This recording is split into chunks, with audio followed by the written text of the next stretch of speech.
அனைவருக்கும் வணக்கம். இது தமிழராம். இன்னைக்கு நம்ம வந்து 100 சாமிகள் அப்படின்னு ஒரு திரைப்படத்தை வந்து விமர்சனம் பண்ண போகிறோம். 24 ஜூன் வந்து எங்கள் திருமண நாள். அன்னைக்கு முதல்ல நாங்கள் திருமணம் முடிஞ்சு முதல்ல அந்த திரைப்படத்துக்கு போயிருந்தோம். நம்ம நல்லா அருமையான திரைப்படம் பார்த்த ஒரு மனநிறைவு இருந்துச்சு. இயக்குனர் சசி எடுத்திருக்கிறாரு. அவர் வந்து பூ படத்தை வந்து எடுத்திருக்காரு. அது பெண்களோட உணர்வை வெளிப்படுத்துகிற மாதிரி நிறையா படங்கள் எடுத்திருக்கிறாரு. அதில் பூ ரொம்ப பிடிச்ச படமாக நான் உணர்றேன். அதாவது என்னன்னா 100 சாமிகள் படம் வந்து அம்மாவோட ஒரு உணர்வை வெளிப்படுத்துகிற மாதிரி, ஒரு தாயோட, அதாவது பிள்ளைகள் வந்து அம்மாவுக்கு உணர்வை புரிஞ்சுக்கிட்டு அம்மா பக்கம் நிற்கிற மாதிரி அந்த திரைக்கதையை வந்து அமைச்சிருக்கிறாங்க. ரொம்ப அருமையான படமாக இருந்துச்சு. இது வந்து உண்மை சம்பவம்னு சொல்கிறாங்க. அதாவது செல்வி அப்படிங்கிற கேரக்டரை வந்து இப்போ அந்த கதாநாயகர் நடிச்சிருக்காங்க. அப்புறம் வந்து அவங்களுக்கு ஜோடியாக வந்து பார்த்திங்கன்னா விஜய் ஆண்டனி வந்து நடிச்சிருக்கிறாரு. அது வந்து கடைசி நேரத்தில் தான் வராங்க. அதுக்கான அந்த உண்மையிலேயே அந்த ஜோடிகளோட புகைப்படம் இதில் போட்டிருக்கேன் பாருங்கள். அதாவது என்னென்னா, ஒரு அம்மா வந்து கணவனை இழந்து அவங்க, அதாவது அந்த பிள்ளைங்க வந்து சின்ன குழந்தைங்களாம் வளர்க்குறாங்க. ரொம்ப நாள் கஷ்டப்பட்டு வளர்க்குறாங்க. இந்த கஷ்டத்துலேயே வந்து அம்மா அப்பா கூட இருக்க முடியாமையும், அவங்களும் வந்து இவங்க கூட இருக்க முடியாமையும், அண்ணனும் அவங்க ஃபேமிலியை அவங்க குடும்பத்தை பார்த்துக்கிட்டு கூட தங்கச்சியை வந்து கூட வச்சுக்க முடியாமையும், இந்த சூழ்நிலையில் வந்து இவங்க தனியாக வாழ்கிறாங்க. அதாவது கணவன் அவங்க இருந்த ஊர்லேயே வந்து தனியாக வாழ்கிறாங்க. அப்போ நிறையா விடயங்கள், ஒரு பெண் வந்து தனியாக இருந்தால் என்னென்ன பிரச்சனைகள் வருமோ அந்த பிரச்சனைகள்லாம் சந்திக்கிறாங்க.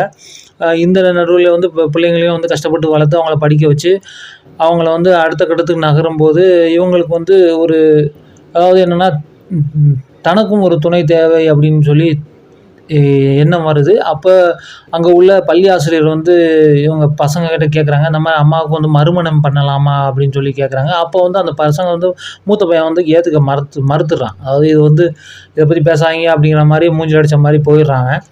இப்படி காலப்போக்கில் இருக்கும்போது அவளும் சரி, இப்போ பசங்களுக்கு பிடிக்கல அப்படின்னு சொல்லிட்டு அந்த மறுமண எண்ணத்துலேருந்து வெளியே வந்துடுறா. ஆனால் காலப்போக்கில் அம்மாவோட கஷ்டத்தை புரிஞ்சுக்கிட்டு ஒரு நிலைக்கு உயர்ந்த பிறகு அந்த பையனுக்கு ஒரு முதிர்ச்சி ஏற்படும்போது மறுமணம் எவ்வளோ அவசியம் அப்படின்னு சொல்லி அவனுக்கு தோணுது. உடனே சரி அப்படின்னு சொல்லி அம்மாவுக்கு மறுமணம் பண்ணுறதுக்கான ஏற்பாடுகள் நடக்குது. அப்போ வந்து அந்த அம்மாவும் ஏற்றுக்க மாட்டேங்கிறா. ஊரும் அதுக்கு எதிராக இருக்குது. அவங்க குடும்பமே வந்து அதுக்கு எதிராக இருக்குது. அதுக்கு நிறையா விடயம் வந்து தேவையில்லாமல் வார்த்தைகளை விட்டு பேசுகிறாங்க. படம் அப்படியே நகருது. அந்த இரு மகன்களும் அவங்களுக்கு மறுமணம் செய்யணும் அப்படின்னு சொல்லி ரொம்ப போராடிட்டு அவங்களுக்கு அந்த சூழ்நிலையை உணர்த்தி அவங்களுக்கு மறுமணம் சம்மதிக்க வைக்கிறதுக்கு, அம்மாவை சம்மதிக்க வைக்கிறதுக்கு என்னென்ன செய்யணுமோ அதெல்லாம் வந்து செய்கிறாங்க.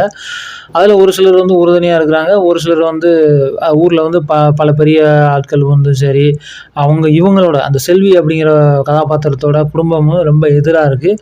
அதுலேருந்து அவங்கள மீட்டெடுத்து போராடி அவங்களுக்கு ஏற்ற துணையாக வந்து பார்த்திங்கன்னா இந்த திரைப்படத்தோட கடைசி பகுதியில் தான் வந்து பார்த்திங்கன்னா விஜய் ஆண்டனி வந்து வராரு.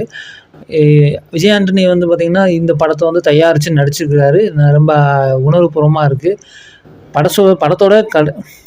படத்தோட கடைசி பகுதியில் தான் வந்து அவர் வர்றாரு. வந்து திருமணம் பண்ணிக்கிறாங்க. அவங்க எப்படி திருமணம் நடக்குது அப்படிங்கிறது தான் கதை.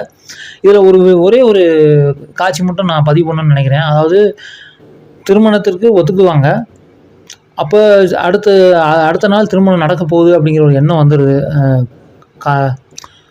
அடுத்த நாள் திருமணம் நடக்க போகுது அப்படிங்கிற ஒரு கட்டம் வந்துடுது.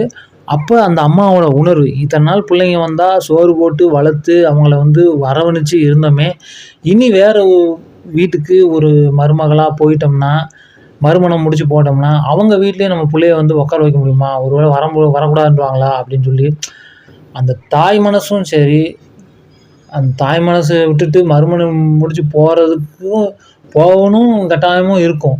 அப்போ இந்த 2 இடைப்பட்ட நேரத்தில் அவங்க படுற அந்த வேதனை இருக்குது. அதை வந்து அழகாக காட்சிப்படுத்தியிருப்பாங்க. அவங்க அப்படியே உடஞ்சி அழுவாங்க. சாப்பிட்டுட்டு இருப்பாங்க. அந்நேரம் நான் ஐயோ உங்களை விட்டு போக மாட்டேன்டா அப்படின்னு சொல்லி அந்த அம்மா அழுவாங்க.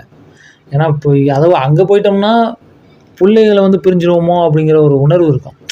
அந்த உணர்வை வந்து அழகாக வந்து சசி வந்து காட்சிப்படுத்தியிருக்காங்க. அவரோட பாணியிலே படம் வந்து நகருது. நல்ல திரைப்படம் தான் சொல்லணும். ஒரு நல்ல தேவையில்லாத காட்சிகள் இல்லாமல் நல்ல திரைப்படம், நல்ல வசனங்களோட, அழகான ஒளிப்பதிவு, இந்த மாதிரி காட்சிகள் போது விஜய் ஆண்டனி வந்து நல்ல தயாரிப்பு, நல்ல இயக்குனருக்கு நல்ல வாய்ப்பு கொடுத்து அவர் நல்லா நடிச்சிருக்காரு. 100 சாமிகள் உண்மையிலே அனைத்து அம்மாக்களுக்குமான 100 சாமிகள் தான். எல்லா அம்மாக்களும் தன்னோட பிள்ளைகளுக்கு 100 என்ன 1000 சாமிகள்னு கூட சொல்லலாம். நன்றி.